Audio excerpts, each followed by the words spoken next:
En el siglo XVIII, el naturalista sueco Carlos Linneo diseñó un sistema de nomenclatura de dos nombres. La primera palabra corresponde al género y la segunda a la especie. Una suerte de nombre y apellido. Bellis perinis, la margarita. Bellis es el género, perinis la especie. Momotus momota, un ave amazónica que le dicen barranquero aquí en Colombia. O mus musculus, el ratón casero. Y así podría continuar por horas y horas como en El Exorcista, diciendo cosas en latín. Este sistema ha perdurado a través de los años como una forma de cumplir un anhelo muy humano, organizar y nombrar la vida que nos rodea. Sin embargo, muchas veces estos nombres no son del todo objetivos y terminan reflejando el intenso tinte político que tiene la ciencia.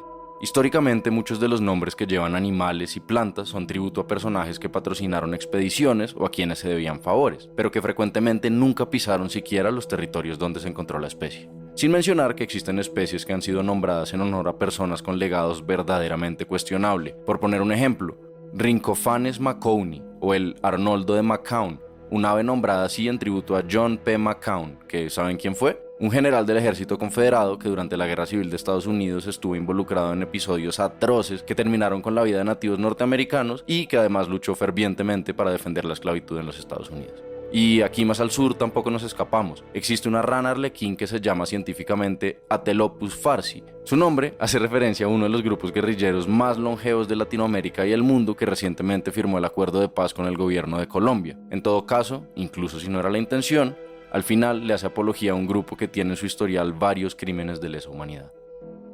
Comenzamos este episodio por aquí, precisamente porque les queremos contar sobre un nombre científico muy distinto, que nos llamó mucho la atención y que rompe de alguna manera con la obsesión de usar nombres tan fuera de contexto. Me refiero a Cujutusuca sachicarum. Pertenece al fósil de un ictiosaurio, un reptil marino que da la apariencia de tener un cuerpo de atún y una cabeza de lagarto que habitó lo que hoy es Colombia hace por ahí 130 millones de años. Lo nombramos Cujutusuca sachicarum en honor a los muiscas de Colombia, y Cujutusuca en lengua muisca quiere decir aquel que corta con algo muy afilado. Esta es la voz de Dirley Cortés. Hola, mi nombre es Dirley Cortés, soy estudiante de doctorado en el Museo Redpath de la Universidad McGill en Canadá, y también soy miembro investigador del Centro de Investigaciones Paleontológicas en Villa de Leyva, Colombia. Acompañamos a Cortés en el desierto de la Tatacoa, que no es propiamente un desierto, sino un bosque seco tropical, pero eso lo dejamos de lado, en el departamento del Huila, en Colombia. Un lugar que parece un parque de diversiones para quien les gusta viajar en el tiempo. Cortés dedica su doctorado a investigar precisamente cuáles eran las relaciones ecológicas entre distintas especies, que incluyen grandes depredadores como el Cujutusuca sachicarum. Mi investigación intenta explorar las redes ecológicas de una secuencia sedimentaria en Colombia, marina, que es la Formación Paja, en donde encontramos muchísimos predadores y muchos invertebrados que nos cuentan la historia de un ecosistema del que no tenemos comparación actual. Consecuencia sedimentaria se refiere a una franja de rocas de tipo sedimentario, es decir, que se forman por pequeños granos o sedimentos que provienen de la degradación o erosión de otras rocas. Estas se acumularon durante un momento específico de la historia geológica del planeta que oscila entre unos 115 y 130 millones de años. Esta franja se le llama Formación Paja y se ubica en el centro de Colombia. Entonces es como tener 15 millones de años de historia registrados en un paquete de roca expuesto, esperando ser estudiado. Por esos años, esa parte de Colombia estaba bajo un océano poco profundo. La Formación Paja fue un mar epicontinental de aguas poco profundas, y la historia de ese ecosistema lo vemos reflejado en rocas que podemos hoy estudiar, y esas rocas son rocas sedimentarias. Entonces, con características particulares a nivel estructural y a nivel paleoambiental. El Cretácico fue un momento en el que la Tierra era muy distinta a la que conocemos hoy.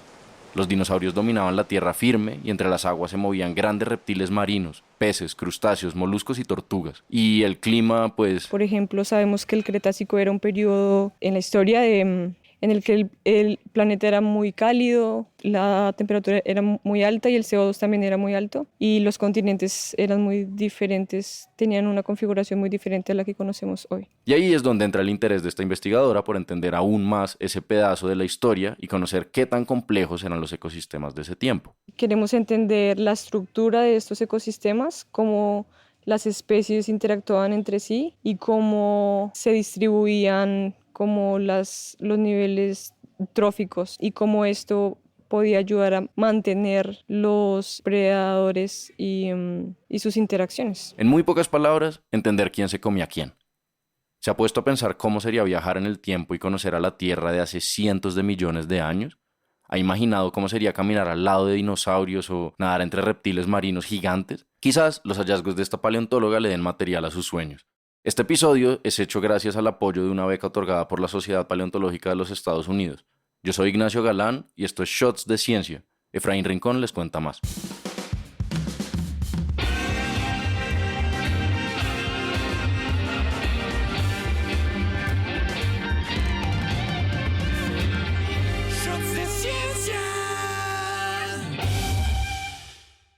Esto que acabamos de encontrar es como la parte que articula... Tiene como si fuera la cabeza de un huesito, ¿no? La cabeza, sí. Voy a intentar remover acá un poquito.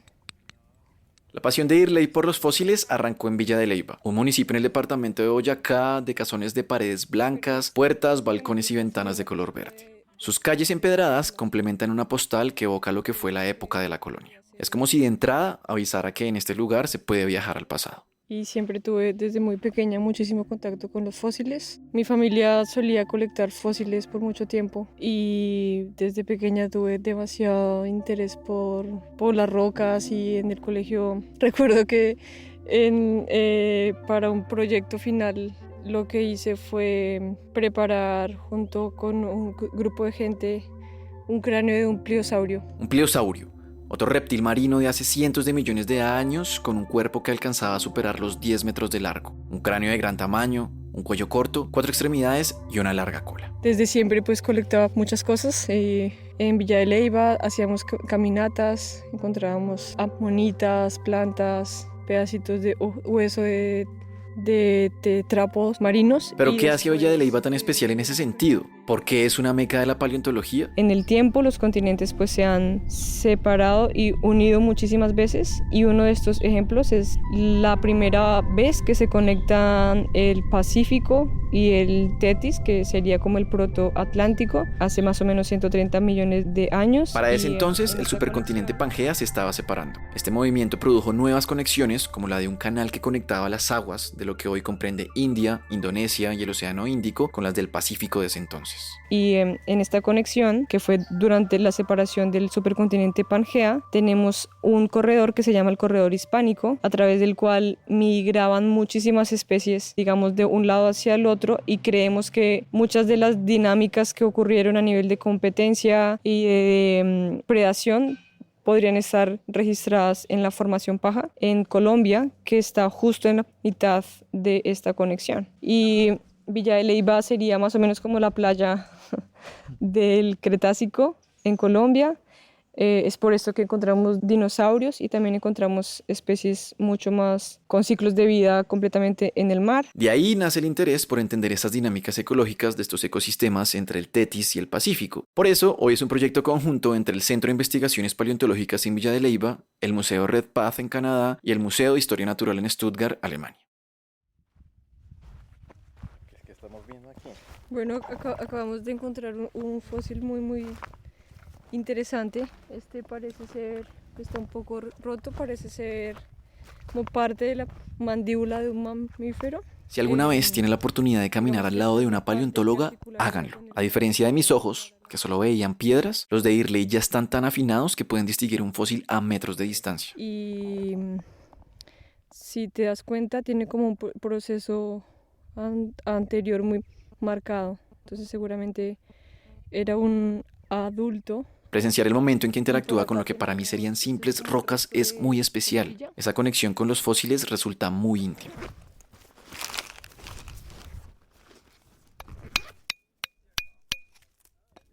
Mira todos estos.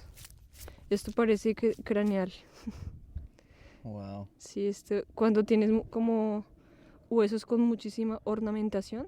Y con esa misma intensidad y atención es que Irley y su equipo han hecho hallazgos muy interesantes en la fauna marina de la Formación Paja, como la del Cujutuzuca que mencionamos antes, o... Está un telosaurio, que era un cocodrilo talatozukio gigante, y descubrimos, con base a los restos encontrados en Villa de Leyva, que corresponde al registro más joven y más grande conocido hasta hoy. Un cocodrilo marino que pudo haber alcanzado 10 metros de largo. También nos está indicando que estos animales atravesaron el corredor hispánico y se creía que estos animales se extinguieron en el Jurásico, pero al encontrarlo en rocas del Cretácico de Colombia, estamos mostrando que estos animales sobrevivieron a esta extinción. Hasta el momento, según esta investigadora, este telosaurioide de Colombia es la evidencia indisputable de la supervivencia de estos animales a esa extinción.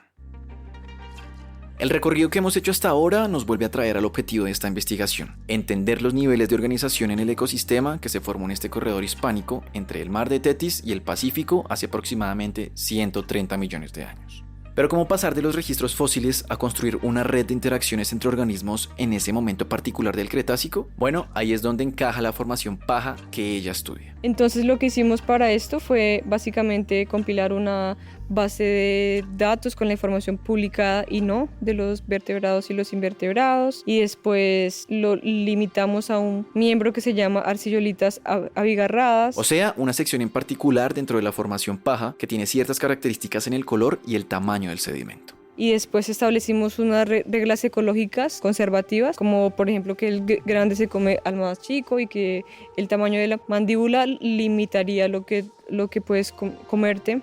Además, incluyeron los tamaños corporales de los animales. Habiendo definido estos atributos, es posible conectar diferentes especies en esta red trófica.